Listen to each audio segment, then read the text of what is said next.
नमस्कार दोस्तों। अब तक तो हमने देखा था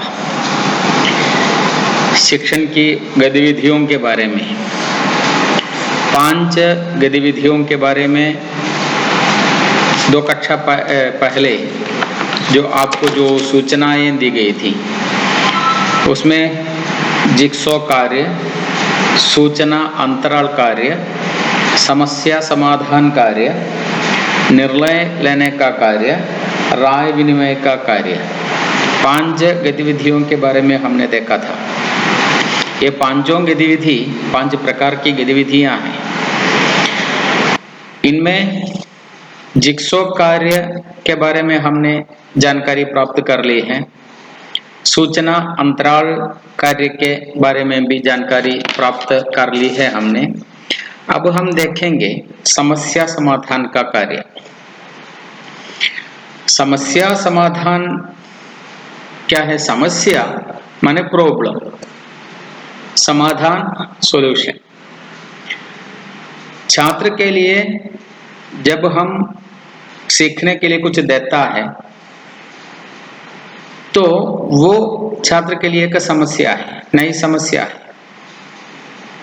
कविता लिखने के लिए देते हैं, भाषण करने के लिए देते हैं, बातचीत के लिए देते हैं, कहानी पूरी करे उसके लिए देते हैं। तो यह छात्र के लिए एक नई समस्या है। समस्या का समाधान करना समस्या समाधान का कार्य है। इसमें समस्या को भली भांति परिभाषित करता है। सबसे पहले समस्या क्या है पहचान लेता है और फिर उसका समाधान ढूंढ निकालता है। समस्या का कारण ढूंढ निकलता है। कारण ढूंढने के पहले सबसे पहले छात्र के सामने एक समस्या अध्यापक देता है। 2 छात्र समस्या को परिभाषित करता है। समस्या क्या है छात्र जान लेता है। 3 छात्र समस्या का कारण ढूंढ निकालता है। इस समस्या का कारण क्या है? कारण में आवश्यकताएं आती है और समस्या समाधान के लिए कितने रास्ते हैं। क्या एक ही तरीके से सॉल्यूशन कर सकता है? अक्सर ऐसा होता है कि कहानी पूरी करें, उसके लिए जब एक समस्या देते हैं तो समस्या का समाधान छात्र कई प्रकार से कर सकते हैं। यदि 10 छात्र है तो पूरी होने वाली एक कहानी 10 छात्रों की एक नहीं होती। यदि कक्षा में 10 छात्र है तो 10 कहानियां होंगी वहां। तो विकल्प ढूंढना पड़ता है। विकल्प ढूंढता है छात्र। एक ही छात्र के अंदर अनेक आशय होते हैं, उनमें कौन सा आशय कहानी के लिए उपयुक्त होगा, विकल्प ढूंढता है। और उन विकल्पों में सबसे प्राथमिकता किसको देनी है, अच्छा कौन सा रास्ता है, कौन सी कहानी अच्छी होगी, इस पे विकल्प ढूंढता है और प्राथमिकता देता है। और प्राथमिकता देने के बाद विषय को सॉल्यूशन करने के लिए, समाधान करने के लिए क्रमबद्ध करता है। पहले ये करे, पहले दूसरे, फिर ये, अंत में ये।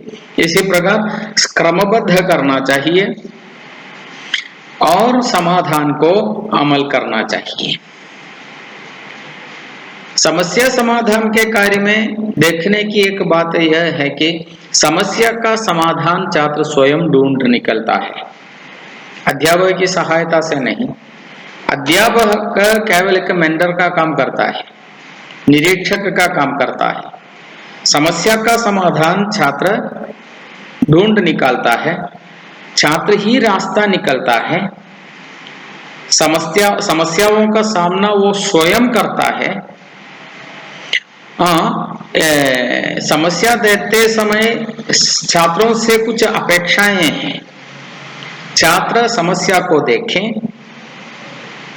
समस्या को समझें, समस्या का विश्लेषण करें, समस्या का समाधान खोजें, समाधान का प्रयोग करें, प्रयोग करने के बाद मूल्यांकन करें।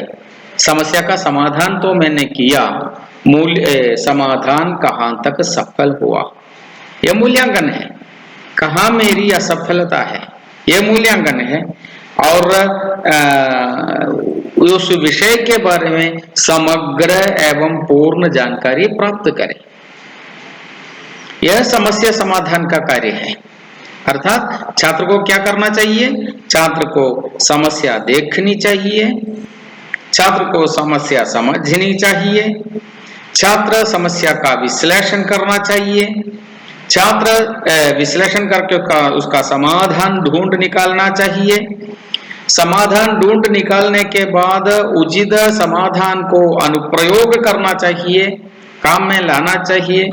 अनुप्रयोग के बाद मूल्यांकन करना चाहिए कि मैंने जो किया वो कहाँ तक सफल है, कहाँ सफलता हुई उसका निरीक्षण, और उसके बाद समग्र जानकारी समय के बारे में समस्या के बारे में प्राप्त करना। यह समस्या समाधान का कार्य है। अगले एक टॉपिक लेकर हम अगली कक्षा में आएंगे। तब तक नमस्कार।